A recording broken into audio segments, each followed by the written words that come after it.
This is the Roller Coaster Podcast, and I'm your host, Lucy Q. Life is a wild ride. It has twists and turns. It's scary, exciting, and downright fun. So throw your head back, arms in the air, and come along with me for the ride. Life is like a roller coaster, baby, baby. I wanna ride. Episode 200 of the roller coaster will soon be here, and this is your chance to be part of the fun. I'm going to be recording this episode with coaches and listeners just like you. If you want to be part of the fun, head over to nectargrowth.com. Sign up for free and RSVP for the November 18th event. All of the details will be under the events tab. I can't wait to see you there. What are you waiting for? Come join us. You know you're worth it. Ride. When you look in the mirror, who do you see? Are you loving and caring towards yourself? Or do you look at yourself in judgment? I don't think that there's a woman alive that hasn't at one time been self-critical and judged and compared herself to somebody else, myself included. Joining me today is Anne Poirier, intuitive eating counselor and body confidence coach, to help shift your perspective and change the course of your life. Hi, Anne. Hi, Lucy. It is great to be here. Thank you so much for having me. Thank you for joining me. I think body image is something as women, I think we experience throughout our lives. And we're even seeing now that girls younger and younger are struggling with this. So where does your journey begin in helping women change their mindset in looking at their own body image? Yeah, you're absolutely right. There is such judgment and criticism and comparison around bodies in our world today. You can't really escape it from magazines and television ads. And then, you add on top of that social media. And that's why, like you said, younger and younger women and, and boys, girls and boys, both, begin to see things that aren't real and expect themselves to look like other people. And then we just all kind of are always comparing ourselves to others. And this is a journey for me that started, 40 years ago when I was 10, 11, 12 years old, and having some really key moments and experiences in my life that I personally interpreted a completely different way than maybe they were intended to be interpreted. Because this was back in the 70s, early 70s. And one of them was a nickname that I was given in the neighborhood. And the nickname is Annie Fanny Farmer. And I remember distinctly my brother and his friends calling me this nickname, kind of this taunting nickname. And for some reason, the only word I heard was Fanny. And so I've kind of connected with this Fanny, and I must look different. I must be different. I am not who I think I am. My dad had described me as a chubby little baby. I was stocky and sturdy, and all those words that you continue to hear over and over again when your parents are talking to people or friends are talking about other people. All of the things that we hear as we're growing up, I think I call them seeds. They get kind of planted in our minds as, who are we?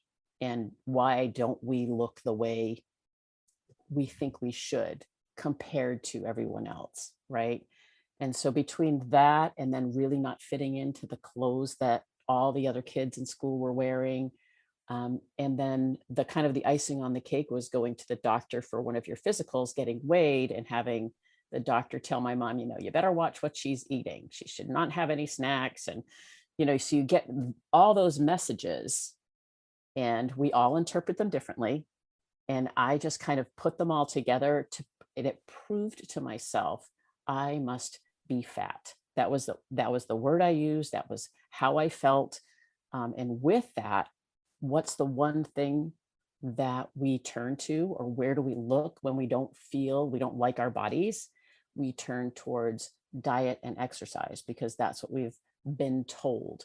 That's what's out there. Those are the solutions. And so that's where I went. And I ended up having an eating disorder and being hospitalized for a few years in the 70s before really they knew much about it. And the sad thing, like you stated, is that children 12 and under being admitted to hospitals for eating disorders over the last decade has risen over 100%. And that to me is sad and heartbreaking. And how do we stand up and change this conversation? And that's my mission now, is because I lived it, and I didn't really role model very well for my girls. I had two girls. I have two girls, right? They're in their 20s. And I didn't do a real good job role modeling. And I wanted to change. I had that a moment of enough's enough. Something's got to give. Let's change the conversation. And how can I see myself differently? How can I see my body differently? How can I talk to myself differently? And how can I help others do the same? And as you shared your story, I'm going to say we're probably this, very similar ages, because I was also, grew up in the early 70s. And, as you shared your story, I can, it brought me back to being that little girl as well. And, I can see where my body image issues started was because I had an older sister. She was 18 months older, and she was just naturally tall and lanky. And I was shorter, stockier. I think I was actually, the story was always told that I think I was almost, I don't know, 11, 12, 13 pounds, something like that when I was born. I was a big baby. And, I guess subconsciously, I've always carried that with me. And, we went on to have a couple of little brothers, and boys as they are, they'll pick at you. Little brothers can be rotten. And, I can see now how those seemingly innocent things that happen in life programmed me. And those programs then, led to the stories that I'm telling myself today. So, my question to you is, I'm just like every other woman out there, that we're struggling because, we're not comfortable in our bodies.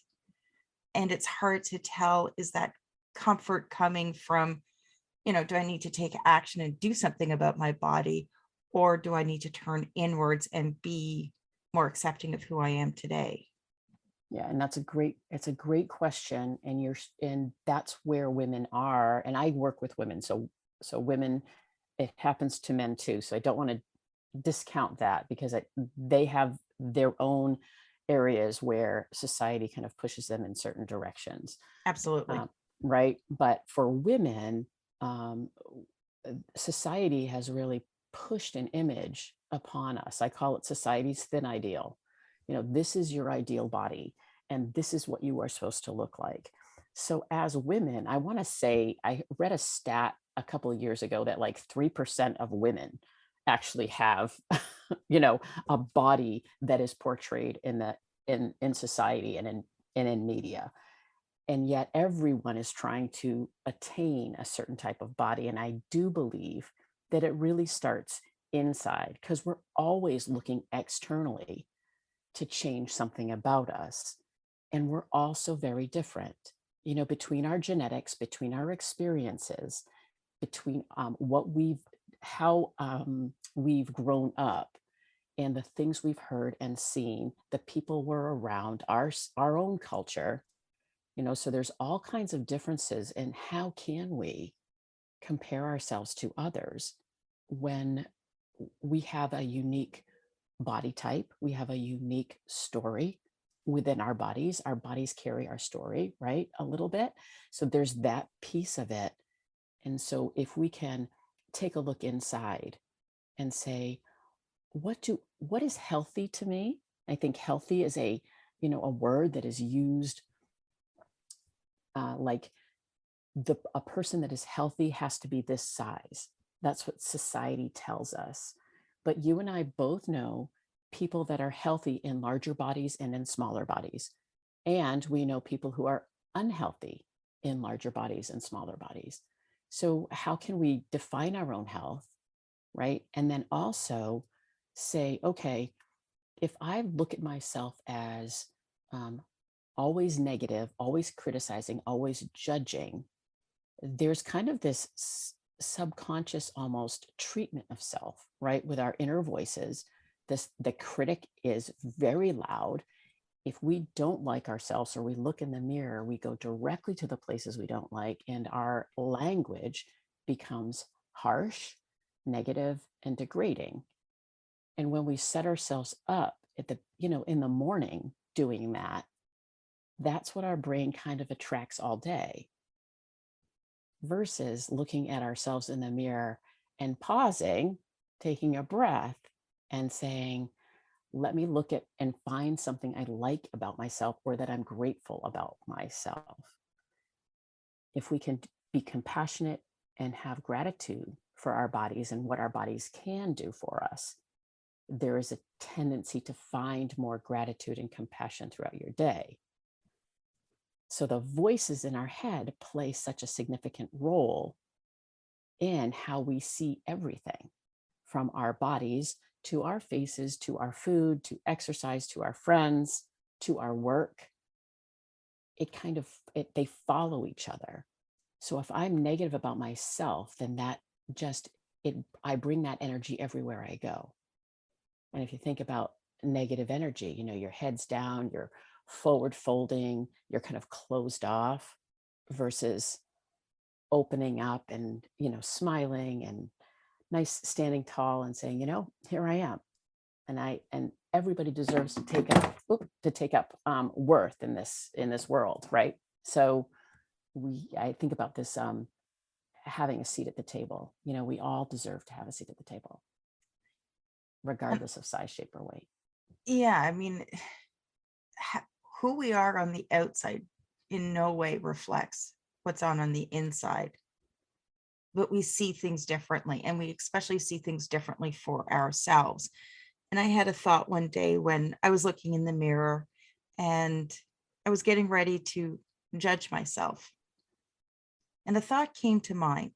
I started to ask myself, well, what if I'm actually seeing something completely different than what somebody else sees? Because if somebody looks at me and they have an image of who I am, how do I know that what I'm seeing is the same thing as what they're seeing? And I really started to play with that, because what I'm seeing through the lenses of the stories I tell myself. And it's, well, what if I'm actually seeing something completely different? It's how, I don't know if you remember going around the internet, I don't know, was it 10 years ago, that picture of the dress? Was it gold or was it blue? Right. And everybody and some people were like, no, it's gold. And some people were looking at it going, no, it's blue. Exact same picture. Okay, granted, you're probably looking at on different screens that can play with resolution or color a little bit. But how could an entire population see two completely different things from the exact same image? So true. And that's exactly what we do. We see it from our own lens, from our own stories, from our own self-talk. And we never know what other people are thinking unless we ask them, right? It's all assumptions. And that assumption of, oh, other people must see me the way I see myself. And yet, if you ask, it's completely different. And that's I think one of the biggest things that we can do is can we see ourselves the way our friends or our family or the people that love us see us? Because if we can do that, we get to experience a completely different person. and see a completely different person and be a completely different person. Does that, I don't know if that Yeah. makes sense, but Oh, yeah. And that complete, when you get to the root of it all, no matter what you're looking at applying in your life, I think in the end, it always comes down to that core gift of self-belief, right. that whether you're seeking to take on a new challenge or opportunity, grow, do anything in your life, if you don't have that self-belief, you're never really going to get there. Right. Right. It is stepping into that piece of who It's you it's are. sort of stepping into, and connecting with your authentic self. So, it's one thing to be able to sit there and say, okay, this is my image of what health should be for me. And, then being able to look at myself with compassion and gratitude. But where does that actual shift occur? Does that occur in just the daily practice of being compassionate towards ourselves? Or is there another step that we need to take to sort of move into that next level? I think by looking at ourselves in that compassionate eye, right? But there's also this piece of forgiveness of self and taking responsibility for self. I think those are really important pieces of this journey. Saying, you know what, I did the best I could with what I knew at the time. And where am I now? And what do I really want? I don't think women ask themselves what they really want. They're always doing for other people and making sure everybody else is okay. And they're last on the list, as opposed to what will help me be my best me for the people I love. And what does that look like? How can I show up for the people that I love with my best self?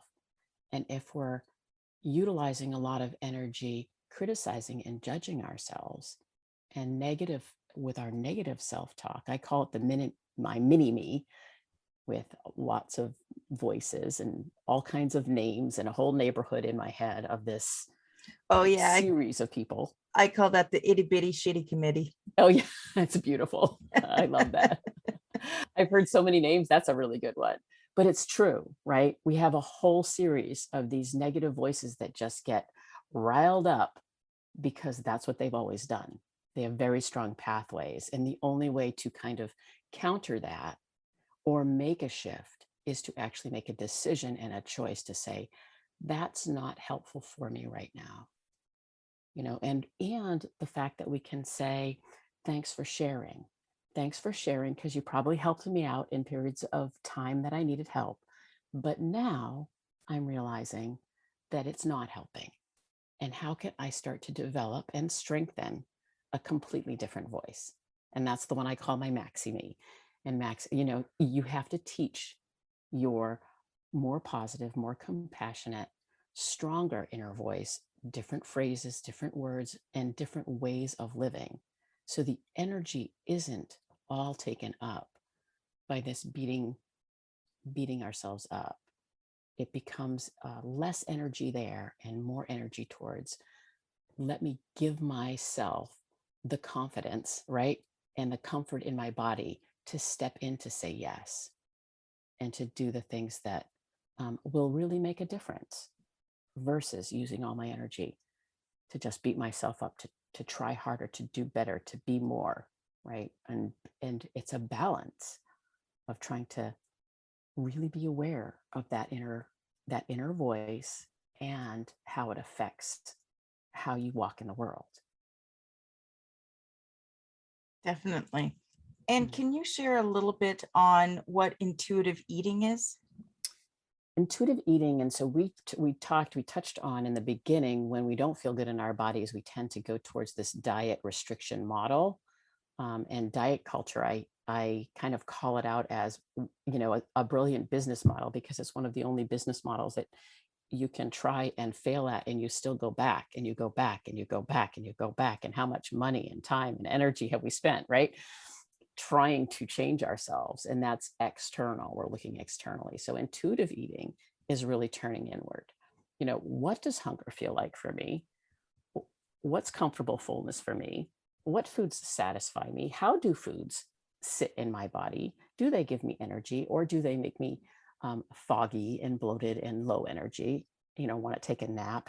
So it's a real experiment with food, and taking the goods and the bads and the labels away from all foods, and saying, wait, let me just take a completely different look at food in general and how it impacts me and my life and what I want to be able to do in my body on a daily basis, but really tuning inward. We all have food judges and our own inner critic, but then also we have society saying these are good foods, these are bad foods. Oh, no, wait, these are good foods and these are bad foods. Oh, no, wait, we changed our mind. These are good foods and these are bad foods. And can we pause and step back and say, let me decide what foods work for me, and how can I step into that way of eating versus a plan that is external, that worked for your friend, right? Right. Or whatever, you know? And for myself, I try and focus on creating the healthiest body I can. Mm. And I try to, it's hard because sure, I remember myself at 18, 19, where I could wear the size 2, and I could probably get 2 of me in my pants today. But, for me, I just try to focus on having a healthy body and, using the 80-20 rule where, if 80% of the time I'm nourishing and feeding my body as best as I can, and 20% of the time I'm choosing not to. It's funny because I still have to force myself to remember the 80% that I'm doing right, instead of picking at that 20% that I've not been so good and so nourishing to my body. Mhm. But that's what we do as humans. We tend to focus on that 20% and hold ourselves in judgment. Exactly. Yeah. And how can you step away from the judgment and any of the guilt and the shame and just say, I am choosing a lifestyle that I can do forever. Because anytime we go on a plan, our brain knows we're on something, which means we go off. It's like a switch, a flip of a switch. So it's, how can I choose what I want to eat for the long haul? And our bodies are always going to change. Our body today is going to be different in 5 years, right? And how many times have I know a lot of the people that I work with, we've looked back 10 or 15 or 20 years and go, oh, if I could just get back there. And then I say, well, what did you think when you were there? Well, exactly. I look well, back. I wasn't good enough. I look back, when I was that size 2, and for some reason, I still saw myself as fat. Exactly. Yeah.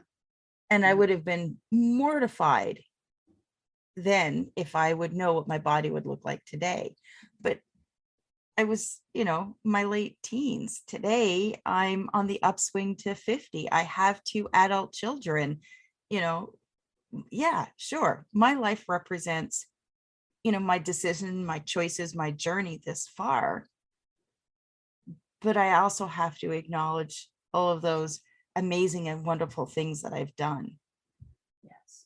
And, that's it. I think, I don't know if as women, if we will ever fully make it over that hump. But I think if we're more loving and nourishing to ourselves,